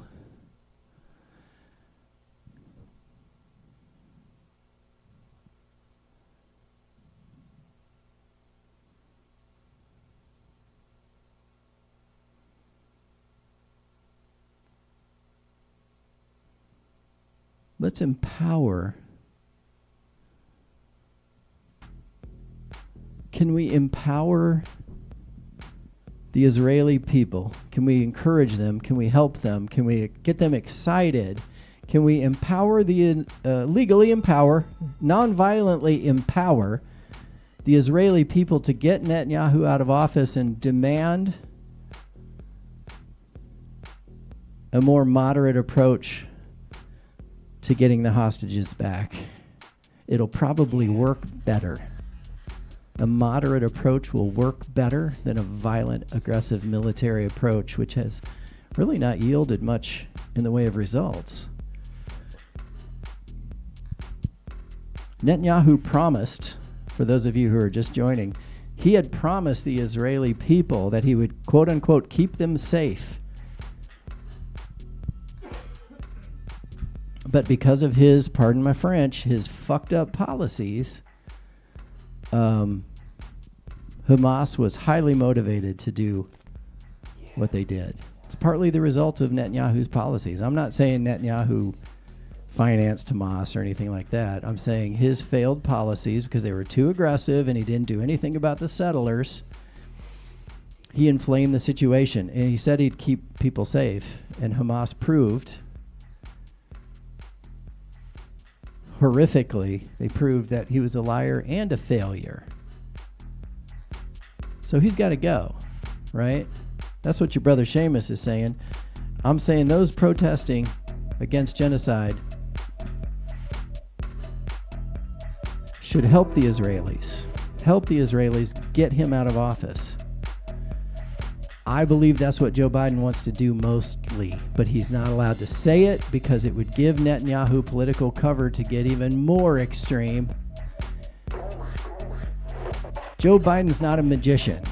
He can't just waltz over to Israel and be like, you stop it right now. Netanyahu kind of wants Biden to get too extreme. So then he can say, look, Biden doesn't support Israel. We're going to have to go our own way. Netanyahu likes that. It's good political rhetoric. We're going to have to go our own way. Sorry. Joe Biden's not supporting us. And then the radicals will get more power. Now, I could be wrong. There could be some nefarious plot at work here. There could be darker forces at work. And to be sure, there are opportunists. That's part of what your brother Seamus is here to tell you. As your friendly neighborhood psychologist, there are always predators out and about. Most of them are not an immediate physical threat, although depends on how vulnerable you are, depends on how intoxicated they are. But there are always forces out there at work. And we have to defend ourselves. We can be a peaceful society. I kind of like the principle of run, hide, fight. Like, let's deal with them through electoral politics, and let's let them invalidate their movement by random acts of violence. Because that's what they're going to do. That's what Mr. Trump is calling for, and that's why I'm calling on all the young people, all y'all young people, you got to get in the game. It's time to run 33 blast, take it up the middle, and remember, little Donnie Trump, who's getting his ass handed to him for lying about paying hush money. See, the crime, there was no crime. If you're just joining us, there was no crime in paying the hush money. The crime was in the cover-up. That's the same, Mr. Trump always makes the same criminal mistake. That's the same thing with the classified documents, even though that trial is being delayed almost to a level that's unconstitutional. But everybody accidentally takes, I should say everybody, Barack Obama didn't do it, Joe Biden, Mike Pence, tons of others, Colin Powell, go all the way back. They all had security issues, email servers, or they took documents home. The problem is if they're doing it with criminal intent. Come on, people, you know this. Pence handed them right back and said, I'm sorry. Biden handed them right back and said, I'm sorry. Trump said, I ain't got nothing. The crime's the cover-up. If he had said, I paid hush money, I can't claim it, or I have to claim it as part of my campaign. I was paying to enhance my campaign. He was obliged to do that, but instead he lied and he committed financial fraud. Trump always gets caught not so much with what he's doing, because a lot of times it's not that illegal, it's just distasteful, but then he lies and covers it up, and the cover-up, it ends up being what he gets charged with. Because he has no impulse control, okay? I'm your Brother Seamus. I'm a psychologist. I'm not going to diagnose him necessarily, narcissistic sociopath, but what I am going to say is he's got no impulse control, and that's what gets him in trouble. I'm not even saying that to be mean. A lot of people don't have impulse control, and Mr. Trump is one of them. He don't know.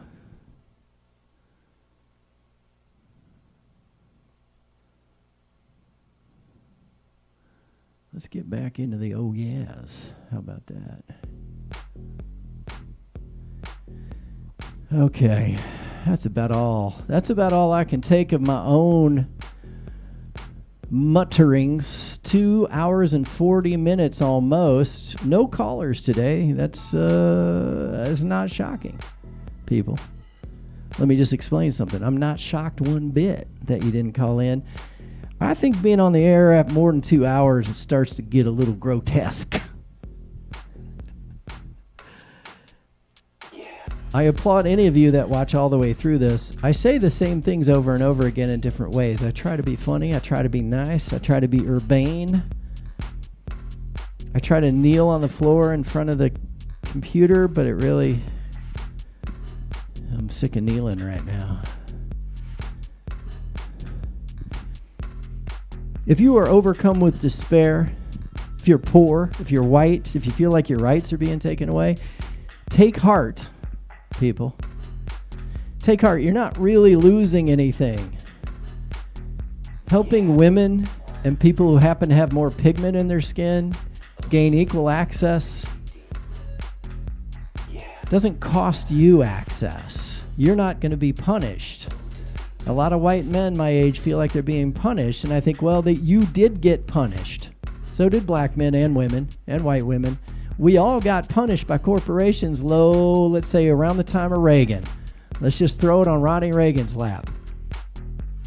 It became more important to Americans to be rich, and maybe it was always this way. But the rich people have given themselves permission to control our government. Donnie Trump tricked you. He used rightful rage. You have a right to be mad about the fact that billionaire corporations have chipped away at your wages since the 80s, and that fossil fuel companies don't give a shit about what they're doing to the water and the air. And even if you're a hardcore redneck, if you're a hunter, if you're being honest with yourself, you know what's happening to the water out there. We can't keep burning like this. But that's another program. The billionaires don't really want to pay their taxes. Well, we have to make them. And the only nonviolent way that we can make billionaires pay their taxes is what? This will be on the exam. What's the only way that a free society, a self-governing society, we don't even have to say democracy. What's the only way? There you are. See, I thought you were over there. Now you're over here. The only way that a self-governing society can keep itself or the only way we can make billionaires pay their taxes, let's say, is through a rule of law, an impartial rule of law. And impartiality has to mean that whether you have $1 in your pocket or you have $1 billion in your pocket, that the court system sees you as the same person. But it doesn't. We all know that. And there's nowhere in the world where it's perfect. Because right now, the more money you have, the more likely you are to be acquitted. That's why OJ got off. That's why Robert Durst got off the first time. That's why Ronnie Spector got or not Ronnie Spector, Phil Spector. Sorry, Ronnie. I love your work, Ronnie. Phil Spector had a hung jury the first time. These are all good documentaries, by the way, if you're looking for something to watch late at night. So it's all about corruption, right? The only way to get close to anything fair is to have an impartial judiciary.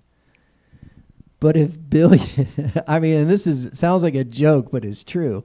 If a billionaire rolls up in his yacht, right? We need music for this. If a billionaire rolls up in his yacht, rolls up to old Supreme Court, we won't even name one. We'll be less divisive. Let's say any Supreme Court justice. Let's say Ruth Bader Ginsburg is sitting on her patio and a billionaire rolls up. He rolls right up in his yacht. Don't ask me how he got in the neighborhood. He built a canal using eminent domain. So this billionaire sloshes on up to Ruth Bader Ginsburg and he's like, "Hey, Ruth, how you like my ride?" And Ruth is like, "Woo!"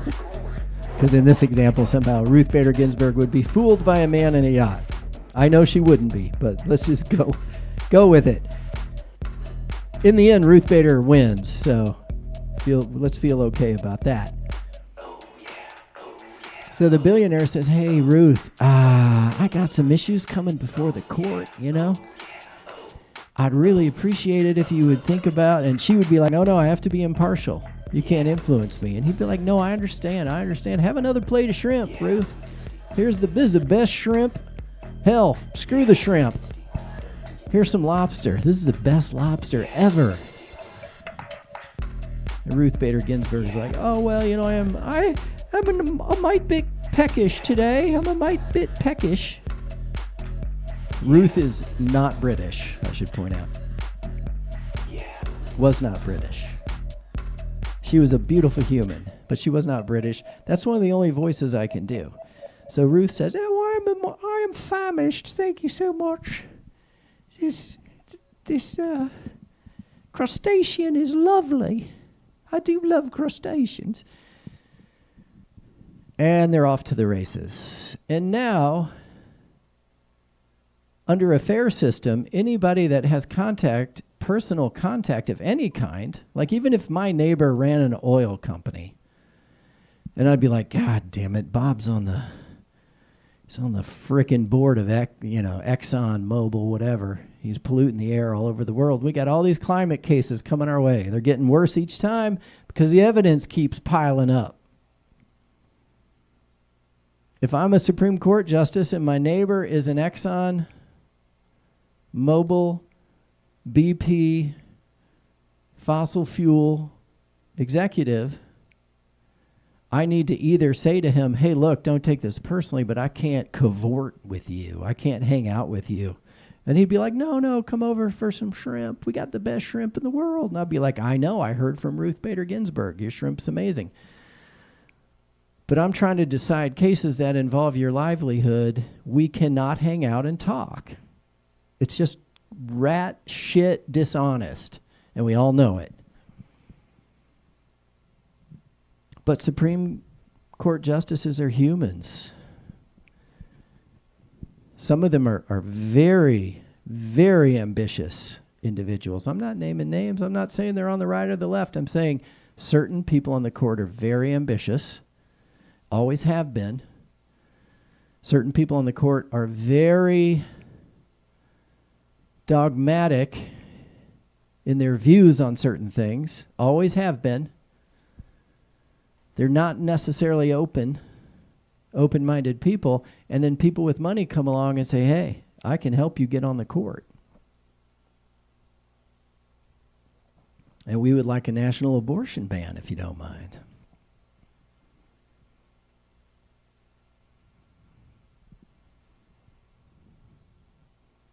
And as your brother Seamus, I'm just here to say to the millennials and the Gen Z young voters, I don't think you want to live in a world, I don't want to tell you your business. I don't want to tell you your business, but I don't think you want to live in a world where women are stripped of their reproductive rights and where billionaires can have a lot to do with that.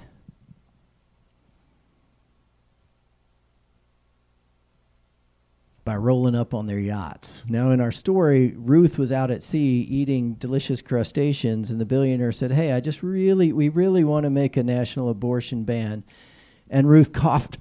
She came to, because she had a lot of integrity. She woke up, her integrity woke up, she coughed out the offending crustacean as if she was choking to death. And she said, sir, take me home. And at that point, the billionaire knew he had lost because her integrity won. But it takes small acts of integrity, or it takes really good ethical oversight. The Supreme Court has no ethical oversight. Nobody oversees them. We thought they were like unto gods, and we were wrong. They're just humans, and we are all potentially corruptible. And if a billionaire offers you a delish crustacean, how are you going to say no? The least you can do is recuse. If y'all run the voting block like you should, young people, you could put an end to that nonsense right now. You could cancel Citizens United. If you don't know what that is, it's basically the thing that gave corporations unlimited power to influence your elected officials. I think I know the younger generations well enough. They value empathy, they value community, they value intelligence, creativity, expression, and safety. A fully metastasized system of capitalism is not safe. It becomes organized crime at a certain point.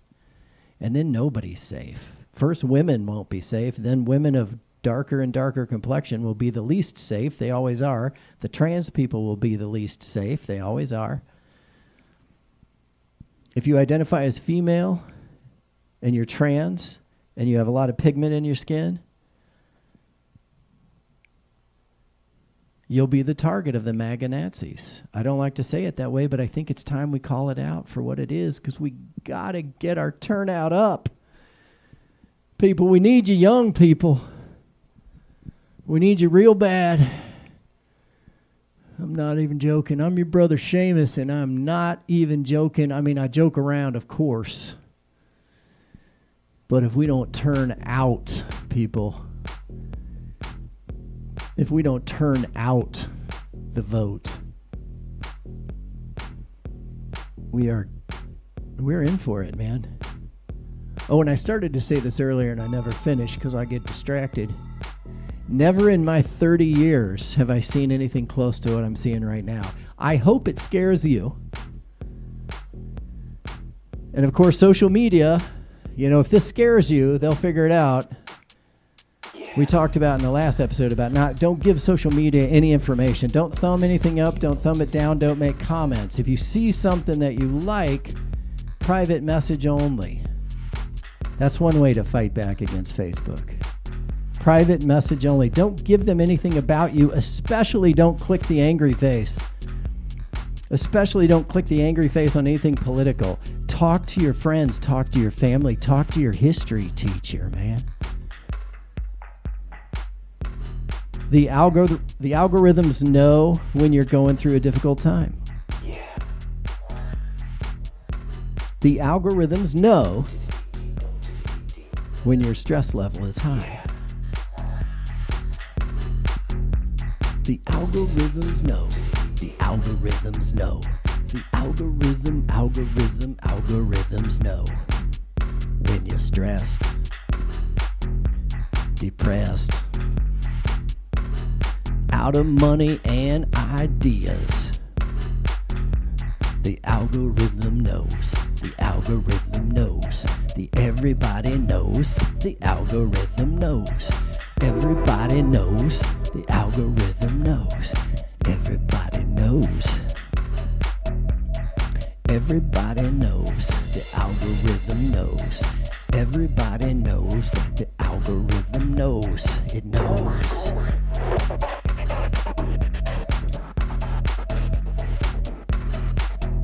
Oh, it knows. You know it knows. The algorithm knows if you sleep at night. The algorithm knows if you're eating right.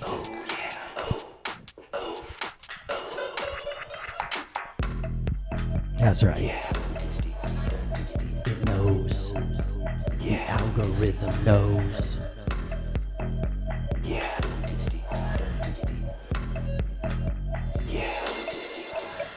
The algorithm knows when you wake up, my friend. The algorithm knows when you something in. The algorithm knows when you're eating spaghetti. The algorithm knows when you're deep in debt. It does. The algorithm knows.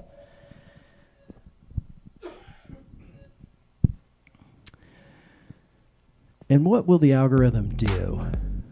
What will the algorithm do to you? You might ask. Well, their goal, their argument is going to be they're selling you things, and they want to know what your interests are. But then when they find an article that makes you real mad, they can say to other advertisers, hey, this guy gets real mad when you put out articles about the invasion at the southern border. And that's when they know they've got you, right? So don't let them get you.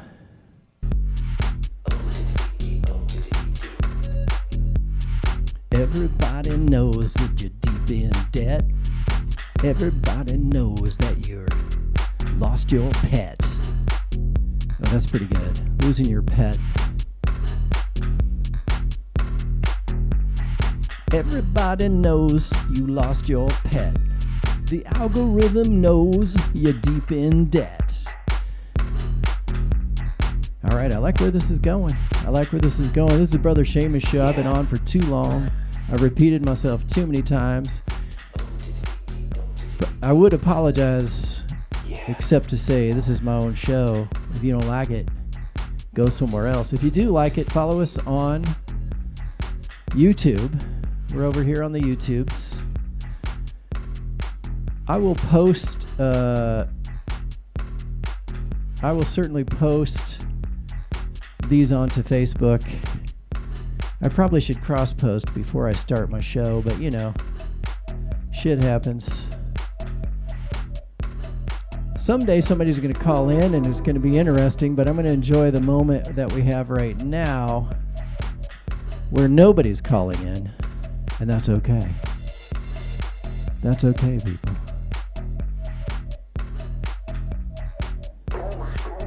This is what our page looks like right now. 509-676-6032. The Brother Seamus Show. We're in season 2. This is episode 10. And there's a playlist. If you come there, subscribe if you don't mind, and then follow. If you like this show, follow this playlist, The Brother Seamus Show. It's pretty much what we do here.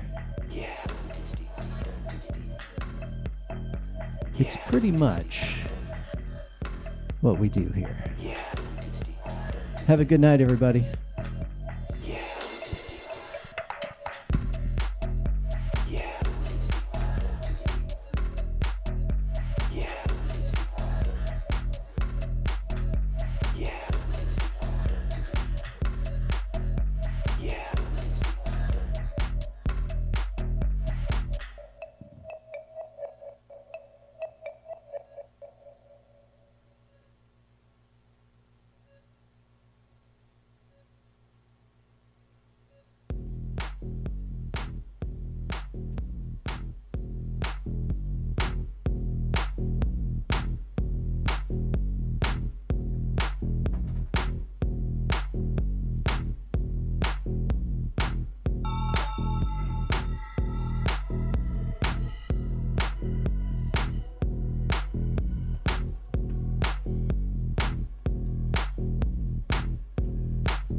Yeah.